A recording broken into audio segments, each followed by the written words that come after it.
In this video, I'm going to be talking about my earnings from the year 2025, and I make these yearly recap videos mainly for myself just to see how much growth I've made. And I'm also getting off of sickness, so please don't mind my voice. So in this video, I'm going to talk about all the different streams of income that I earned from in 2025, and I'm going to show you guys my highest earned month, which you're going to be extremely shocked by, and I am too, honestly. And then I'm going to show you my lowest earned income month, and just talk about all the different hustles that I did in 2025 that went towards my yearly income. And at the very end, I'm going to show you guys my total gross income amount. I'm very excited to share this with you guys. And if you're watching this video and if you haven't already, make sure you hit that like and subscribe button because I like to show you guys how I make money online. So let's get right into it. So let's talk about all the different sources of income that I did in 2025. And so my main ones that I earned from are video editing. And so for video editing, I work with a couple different companies, and essentially they outsource vertical footage to me, and I edit it up, and I work with them on monthly retainers. One company is a real estate company based out of Houston. My main client slash company that I work with is based out of LA, and essentially he is extremely busy there with a ton of different events and client projects, and essentially he doesn't have the time to edit.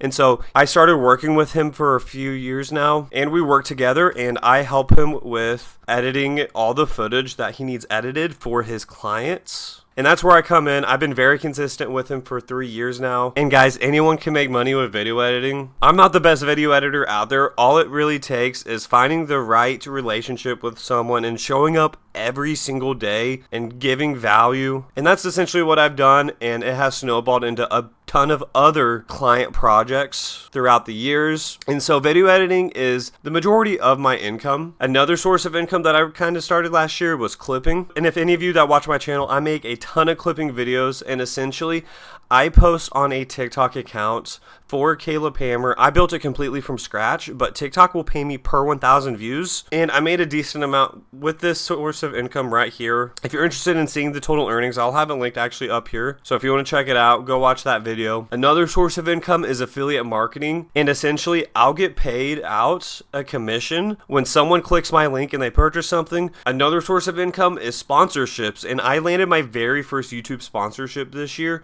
which I'm extremely proud of. And I didn't even have to do any outreaching or anything. They actually reached out to me with my email. And so that's very important for any of you that want to get a sponsorship. Have your email in your bio, in your description, because this is how companies are going to reach out and find you. And if you have a decent sized audience, even a small one like myself, companies will pay you for showing their product. This is something I definitely want to do more in 2026 with my YouTube channel. And of course, I'm only going to do sponsorships that I actually think can give value to you guys and something that I actually care about. So for 2026, sponsorships on my YouTube channel could be another source of income. Another source of income that has been treating me very well is timestamping. And essentially with timestamping, a company that saw my clipping page for Caleb Hammer, his company actually does the official shorts for Caleb's accounts, and so he reached out to me, and so I now work with him, and essentially I get paid to watch Caleb Hammer's content, and I make timestamps. And as you can see, they are very specific, and this is essentially the format of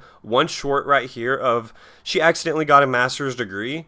And as you can see, this is the first line of the video for the hook, and it goes throughout the entire video, and essentially I'm watching Caleb's content and getting paid for it. And so I'm working with that company on a weekly / monthly retainer, and I get paid every week for that. And so I watch Caleb Hammer's financial audits, plus Caleb Hammer has been going live a lot lately, and so I manage all the different timestamps for that. And so this is another source of income that you could consider as well. Try to find a podcast out there and offer timestamping for them, because it does take a lot of time to watch content and to get the right clips. And so that is another way that you could potentially make money. Another very small source of income that I recently started is UGC. And I earned a couple $100s with this, and I landed my first gig with that last month. And I actually did it with SideShift, and I actually will have another video linked up here if you guys want to check out how to land your first UGC deal. This is another great way to make money. Essentially, you make content for brands and they will pay you. You'll make videos, you'll post them on a custom Instagram and TikTok account that you'll make. So if you want more information on that, I'll have the video linked up there. And I earned about $300 to $400 with this. Now, I did land my first UGC deal, and unfortunately, they dropped me. So it is still a work in process, still trying to figure it all out. But this is another potential opportunity for you guys as well to make money is with UGC. And lastly, a very small income amount that I did this past year was gig work. And what gig work is, it's DoorDash, Uber Eats. And so this is another 1099 side hustle that you could do if you live here in America. You could sign up for DoorDash and you will get paid per delivery. And I would say typically you can average about 15 to 30 bucks an hour depending on the market you live in. I did these hustles in around April of last year, and this is when I didn't have as much client work going on, so I wanted to stay busy, so I went out and did this for some extra income. So for my lowest income month this year, it was in June, and I grossed $5,135.96. And in this month, I worked with a total of 6 different clients, and with that, I earned a total of $5,025. And with these clients, some are one-off projects, and some are with the retainers. I work right now with 2 retaining clients specifically for video editing. And then of course with clipping in this month, I earned $110.96, which is a very, very low month for clipping from what I earned this past year. And of course that's my gross income, so setting aside 25 to 30% is what I did. And of course, typical expenses for myself that I can write off are